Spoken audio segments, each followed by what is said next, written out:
Ready. ভালো আছো তো?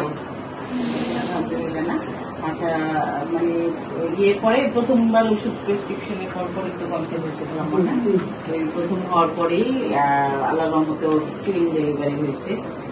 আমরা আসলে অনেক খুশি, আসলে সারপ্রাইজ জিনিসটা আমরা প্রথম জানছি। তো আপনাকে অনেক ধন্যবাদ। মাঝখানে আপনার ওর হাজবেন্ড দেশের বাইরে চলে গেছে, তো সবকিছু মিলে ও আবার আসছে আমার কাছে ফলো আপে। তো আসলে অনেকের অনেক কিছুই লাগে না, ভাগ্য সুপ্রসন্ন হইলে অনেক সময় আমরা দেখা যায় যে প্রথম আমরা ওষুধ দেওয়ার পরে প্রথম ইয়েতে অ্যাটেম্পেই দেখা যায় যে কনসিভ হয়ে যায়। আর আমরা এখন ডাবল খুশি, কারণ হচ্ছে আমাদের খাদিজা এখন টুইন প্রেগনেন্সির মানে টুইন প্রেগনেন্সি এবং ওর 20 উইকস অলরেডি কমপ্লিট হয়েছে।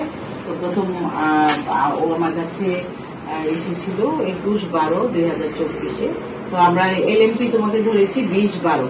হ্যাঁ, আমার কাছে ফার্স্ট আসছিল যে 21/12-তে 2024 সালে ডিসেম্বরে। তো সেটা এখন অবশেষে আস্তে আস্তে আজকে হচ্ছে গিয়ে আরেক 21 তারিখ মনে হয়। হ্যাঁ, তাহলে তোমার আজকে জাস্ট 5 মাস কমপ্লিটেড।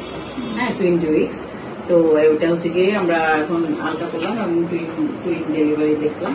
তো অনেকের আসলে অনেক কিছু করতে হয় না, ভাগ্য সুপ্রসন্ন থাকলে। যে প্রোলাক্টিন লেভেলটা ওর অনেক বেশি ছিল, 59.3। তো এটার কারণেই হয়তো বা আসলে সবকিছু মিলিয়ে ওর হাজবেন্ড যেহেতু প্রবাসী ছিলেন, উনি মনে হয় 2-3 মাস যাওয়ার পরে লাস্ট অ্যাটেমে আমার কাছে আসছিলেন। তো আমরা থাইরয়েড আর খুব সুপারফিশিয়াল কিছু টেস্ট, থাইরয়েডটাও আমি থাইরয়েড 3.9 হওয়াতে আমি অল্প করে দিয়েছিলাম।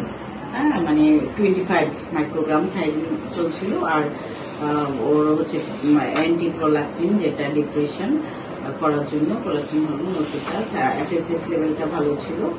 আর ইউরিনারি এই কয়টা পরীক্ষার মাধ্যমে ট্রান্সভেজানাল সোনোগ্রাফি ছিল।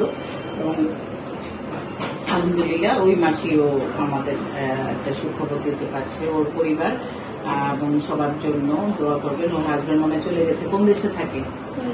হ্যাঁ, সৌদি আরবে। আচ্ছা, ওখান থেকে তো অনেক খুশি, তোমাকে রেগুলার ইয়ে করে। শুধু প্রেগনেন্ট হলো না, এখন যেহেতু 2 বাচ্চা, ওর বমি হয় যেটা আমি জানলাম, এবং ডাবল খাবার খাইতে হবে। হ্যাঁ, এখন 2 জনের ওয়েটের ব্যাপার আছে, তো 2 জন বাড়বে। ওর থেকে যে পুষ্টিগুলা যাবে ওগুলা আমি তো এখানে অনেকগুলো খাবারের নাম লেখা আছে। হ্যাঁ, তারপর 8 ঘন্টা ঘুমাবে, প্রয়োজনীয় বিশ্রাম নিবে, এবং হচ্ছে গিয়ে ঝুঁকিপূর্ণ ভ্রমণ, দূরের জার্নি এগুলো এড়িয়ে চলবে। প্রথম 3 মাস যেটা হচ্ছে ওর ভারী কাজ তো এখন করেনি, তো ওই স্টেজটা আমরা পার হয়ে এসেছি। এখন ওই যে তোমার টিটেনাস টিকা কয়টা দিয়েছো? 3টা। আচ্ছা, সেই টিটেনাস গুলাও আমরা চাচ্ছি যে তুমি এই মাসে 7 মাস করলে পরবর্তীতে দিবে। হ্যাঁ, ভালো থাকবেন, দোয়া করবেন ওর জন্য, আরো উপদেশ রয়েছে।